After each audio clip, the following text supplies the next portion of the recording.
What's up, space pirates? This is your Admiral, the deliciously dank Dr. Disaster, and it is truly annoying when you have good advice for someone, you throw it out there, and then immediately the recipient of that good advice just ignores it as if you said nothing. Do you understand the words that are coming out of my mouth? Just frickin' yesterday, I was talking about how Gearbox was probably disappointed in the review bombing controversy that's going on with the Borderlands games right now.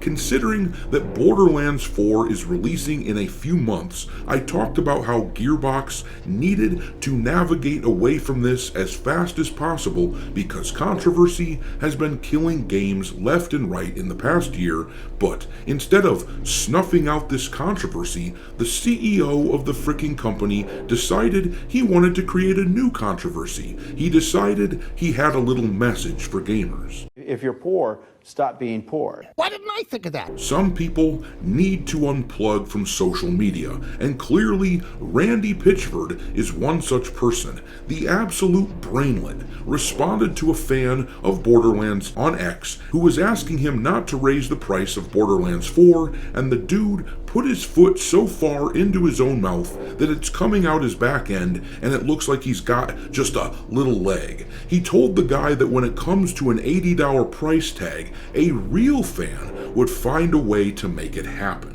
Don't ask questions. Just consume product and then get excited for next product. So here's the thing, Randy. Yes, some games are now going to be charging $80 these days, thanks to Nintendo upping the price. And yes, Nintendo, despite the rise in price, still sold out of the Switch 2 as soon as pre-orders came out. But let's be real, that is because it's Nintendo. For better or worse, there's a freaking army of people out there who will buy Nintendo games even when they're $80. They took a gamble and they won, at least at the outset here. It looks like the people will pay the price. On the other hand, there are plenty of games out there that people will not pay that much for. Look at Doom: The Dark Ages. By most accounts, that is a solid game, but people are not dropping $70 for it. And Borderlands is in a similar position to Doom. People like the franchise, but they will wait for it to go on sale. This may not be a pleasant pill for Gearbox to swallow, but it's the truth. I can't eat this. Eat it. Eat it.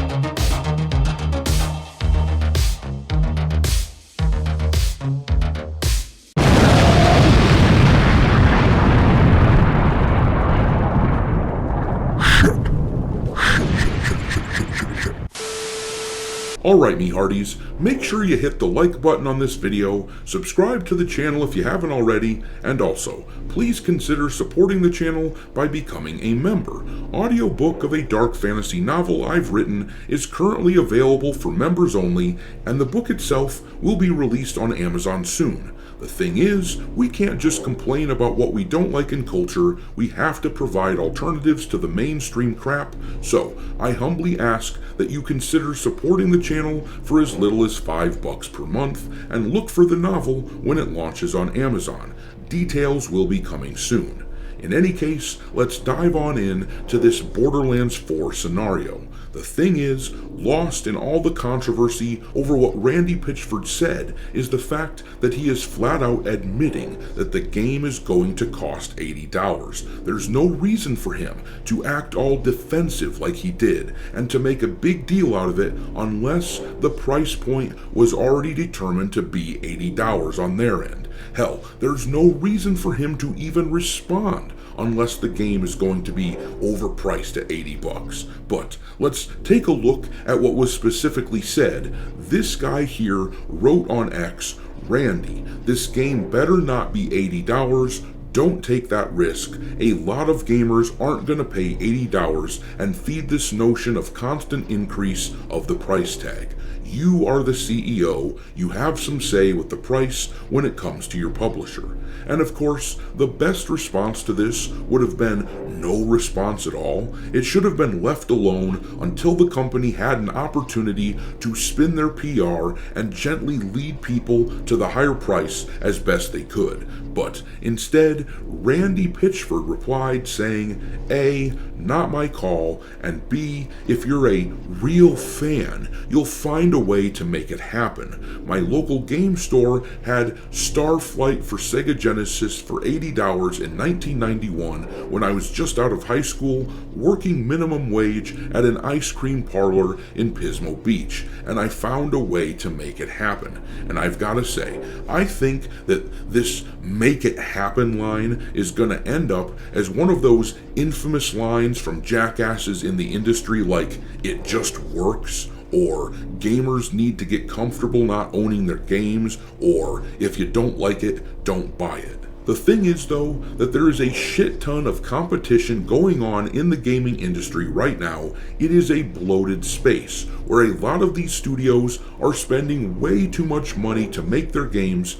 Now, I've talked about this before, but if we're talking about a game like Elder Scrolls or the upcoming Mario Kart world, games where you presumably can get hundreds upon hundreds of hours of playtime, I think there is a stronger chance that people will pay a premium price. However, Borderlands does not command the same level of respect that the aforementioned titles command, and Borderlands games are usually finished in about 20 to 25 hours. It's just hard to imagine that Borderlands 4 will be much different from previous games. They likely just spent a lot more to make the game, to develop it. So they think they're going to pass their costs down to the consumer, but why would we just go along with it like that? Yes, FOMO is a thing, and there are certainly some people out there who will feel compelled to buy the game right away, but money is tight for a lot of people right now. So why would those people feel compelled not to simply wait for a year or two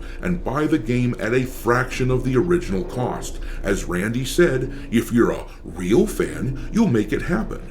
Well, guess what, my dude? A lot of people will make it happen, just not right away. They'll buy it when it's $20 on Steam in a couple years. It seems that this game is destined to end up like Doom: The Dark Ages. The game looks cool, but people aren't buying it.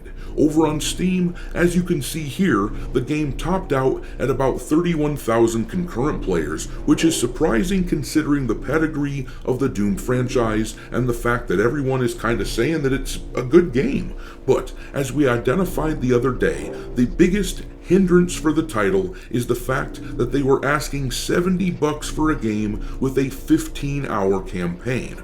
Are people really going to pay $80 for a 20 to 25-hour campaign? Are they going to feel compelled to do that when just a few years ago they paid $60 for Tiny Tina's Wonderlands, and a few years before that they paid $60 for Borderlands 3?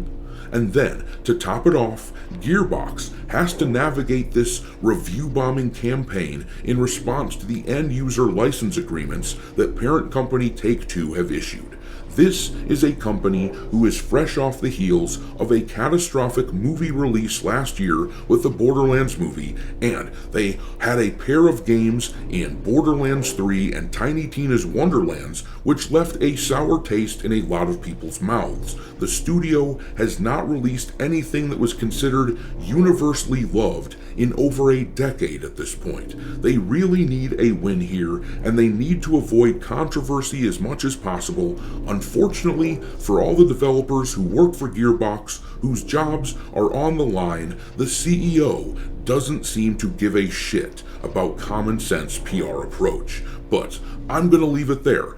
Drop your contempt for the likes of Randy Pitchford and Gearbox into the comment section below, and we will talk there. Thanks for watching, me hearties.